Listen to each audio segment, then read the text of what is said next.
സംസ്ഥാനത്ത് ഓണക്കാലത്ത് റെക്കോർഡ് മദ്യവിൽപ്പന. ഓണാഘോഷം ആരംഭിച്ച് 8 ദിവസത്തിനിടെ മദ്യശാലകൾ വഴി വിറ്റുപോയത് 771.29 കോടിയുടെ മദ്യമാണ്. കഴിഞ്ഞ വർഷം ഇതേ കാലയളവിൽ വിൽപ്പന നടന്നത് 694.96 കോടി രൂപയുടെ മദ്യം. 76.33 കോടി രൂപയുടെ അധിക മദ്യവിൽപ്പനയാണ് ഈ വർഷം ഉണ്ടായത്. വിവരങ്ങളുമായി ദിലീപ് കുറ്റിച്ചൽ ചേരുകയാണ്. ദിലീപ്, ഓണം ശരിക്കും ആഘോഷിച്ചത് ബെവ്കോയാണെന്ന് പറയേണ്ടി വരും. മലയാളികൾ മുഴുവൻ ഈ വലിയ രീതിയിൽ ഓണം ആഘോഷിച്ചതിൽ ഒരു പങ്ക് മദ്യത്തിനുണ്ടെന്നും പറയേണ്ടി വരുമല്ലേ?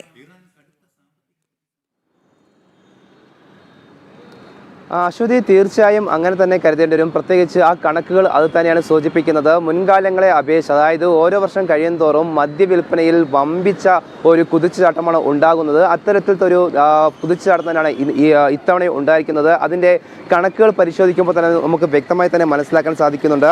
ഇതിൻ്റെ കണക്കുകൾ ഇങ്ങനെയാണ്. അതായത് കൺസ്യൂമർ ഫെഡ് വഴി വിൽപ്പന, അതായത് ഉത്രാട ദിനത്തിൽ കൺസ്യൂമർ ഫെഡ് വഴി 20 കോടിക്ക് മുകളിൽ തന്നെ കച്ചവടം നടന്നു, അല്ലെങ്കിൽ മദ്യവിൽപ്പന നടന്നു എന്നാണ് ഇതിൽ നിന്ന് മനസ്സിലാക്കാൻ സാധിക്കുന്നത്. 49 കൺസ്യൂമർ ഫെഡിൻ്റെ മദ്യവിൽപ്പന ശാലകളുണ്ട്. അതിൽ ഏകദേശം 20 കോടിയിലേറെ മദ്യവിൽപ്പന കൺസ്യൂമർ ഫെഡ് വഴി മാത്രം നടന്നു എന്നാണ് അതിൽ വ്യക്തമാക്കുന്നത്. 89 ലക്ഷത്തിലേറെ വിൽപ്പന നടന്നത് കുന്നംകുളത്തെ ഷോപ്പാണ്. അതായത് കുന്നംകുളത്തെ ഷോപ്പിലാണ് ഏറ്റവും കൂടുതൽ കച്ചവടം നടന്നത്, അല്ലെങ്കിൽ മദ്യവിൽപ്പന നടന്നത്. അതെന്ന് പറയുന്നത് 89 ലക്ഷമാണ്.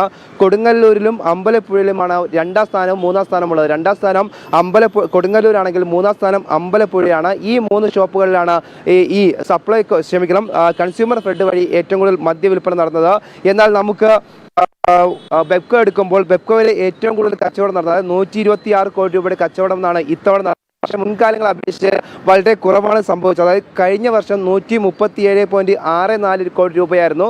പക്ഷേ ഇത്തവണ 126.31 കോടിയാണ്. അതായത് ഏകദേശം 10 കോടിക്ക് താഴെ കച്ചവടം കുറഞ്ഞാൽ ഈ മദ്യവിൽപ്പന കുറഞ്ഞിരിക്കുകയാണ്.